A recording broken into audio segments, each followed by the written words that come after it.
Assalamualaikum semuanya. Waalaikumsalam warahmatullahi wabarakatuh. Apa kabar semuanya? Baik Bu. Alhamdulillah. Sebelum kita mulai pelajaran hari ini kita absen dulu ya. Putri Elvira hadir Bu.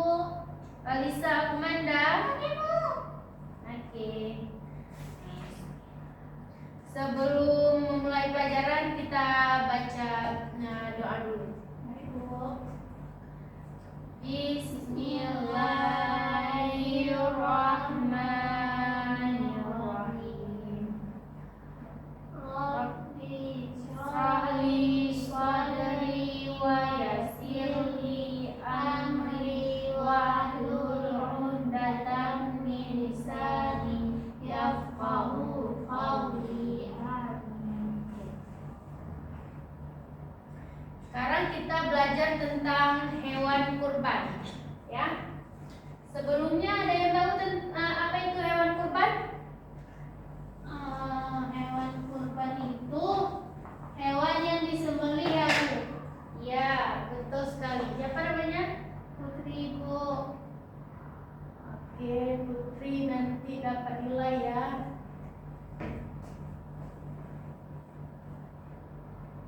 Udah pernah kurban sebelumnya? Belum Bu, cuma lihat orang kurban aja Bu. Nanti kalau ada rezeki kurban ya. Baik Bu, insya Allah.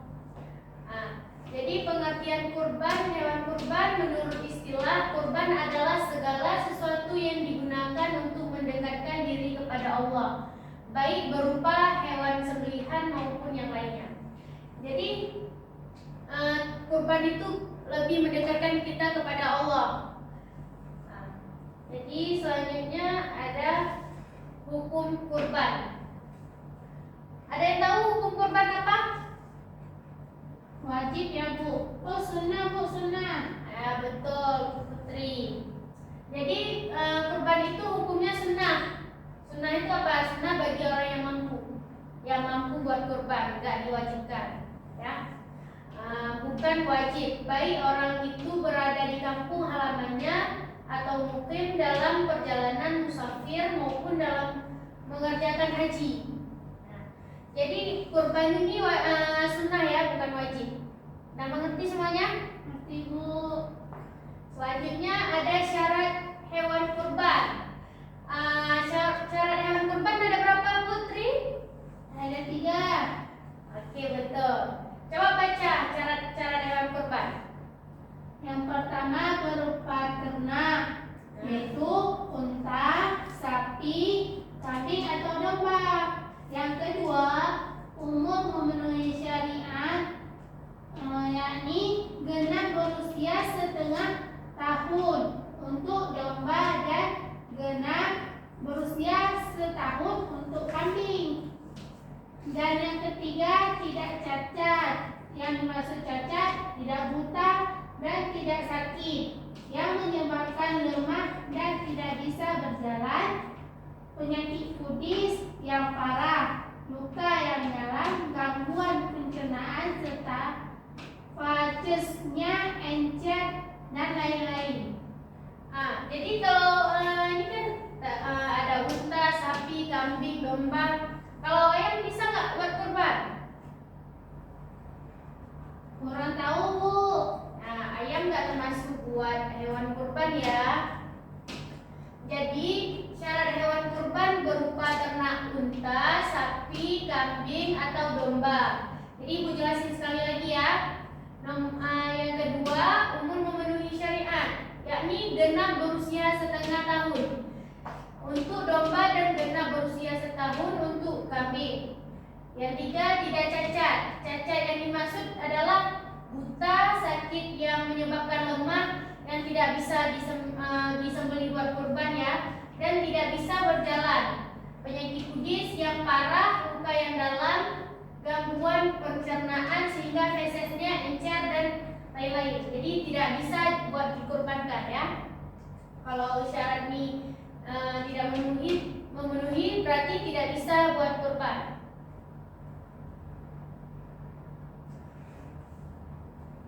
Orang-orang yang berhak menerima kurban siapa aja? Ada yang tahu? Miskin ya Bu. Ya, yang dimaksud miskin itu orang-orang fakir miskin untuk mencukupi kebutuhan mereka pada hari itu. Jadi bagi orang yang mungkin tidak bisa memiliki uang, jadi dia berhak menerima kurban ya. Yang kedua, diberikan oleh kerabat untuk menyambung silaturahmi. Yang ketiga, ada diberikan oleh tetangga sebagai bantuan. Yang keempat, 1/3 dimakan sendiri dan keluarga. Pendistribusian daging kurban sebaiknya merupakan daging mentah, jangan yang udah diolah ya. Jadi waktu sudah sembelih, dagingnya langsung dikasih buat orang fakir miskin, tetangga, orang yang wajib menerima kurban, yang berhak ya. Karena hak mereka daging tersebut akan dimasak atau dijual kembali. Selanjutnya, hikmah dari kurban. Hikmah dari kurban ada berapa? Ada 4. Oke, betul. Jadi yang pertama, menambah cintanya kepada Allah Subhanahu wa taala. Jadi menambah cinta kepada Allah Subhanahu wa taala gimana? Dengan cara berkurbanlah kita mendekatkan diri kepada Allah, ya. Yang kedua, akan menambahkan keimanannya kepada Allah Subhanahu wa taala. Jadi kita lebih dekat sama Allah, sering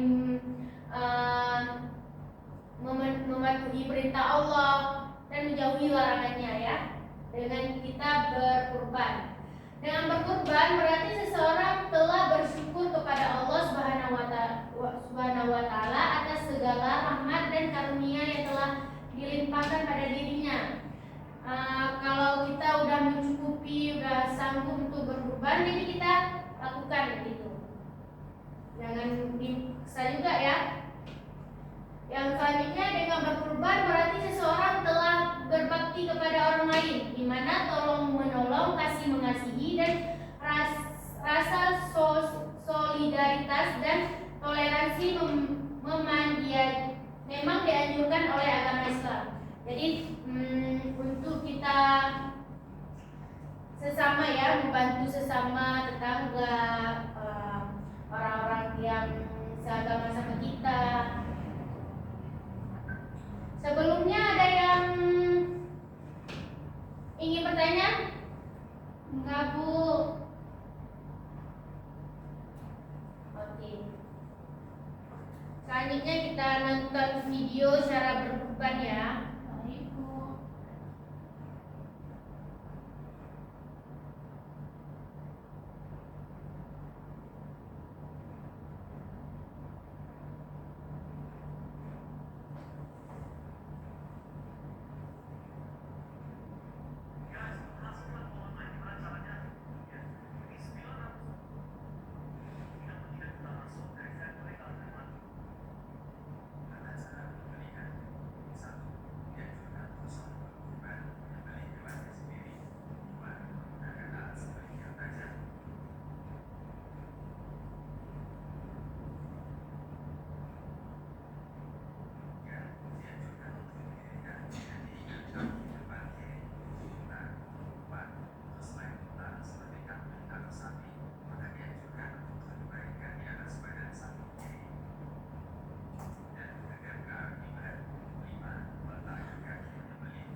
Ditonton videonya kan? Sudah Bu. Nah, jadi apa yang ada di video ini tadi? Coba Ana Putri jelaskan. Tentang bagaimana cara menyembelih Bu. Iya betul. Jadi kita udah tahu kan cara penyembelihan hewan kurban gimana? Sudah Bu. Oke. Ibu rasa mungkin waktu kita udah habis ya. Sebelum kita tutup pelajaran kita, mari kita berdoa terlebih dahulu. Bismillahirrahmanirrahim. Amin. Oke. Sekian dari Ibu, lebih dan kurang Ibu mohon maaf. Wabillahi taufiq wal hidayah. Wassalamualaikum warahmatullahi wabarakatuh. Waalaikumsalam.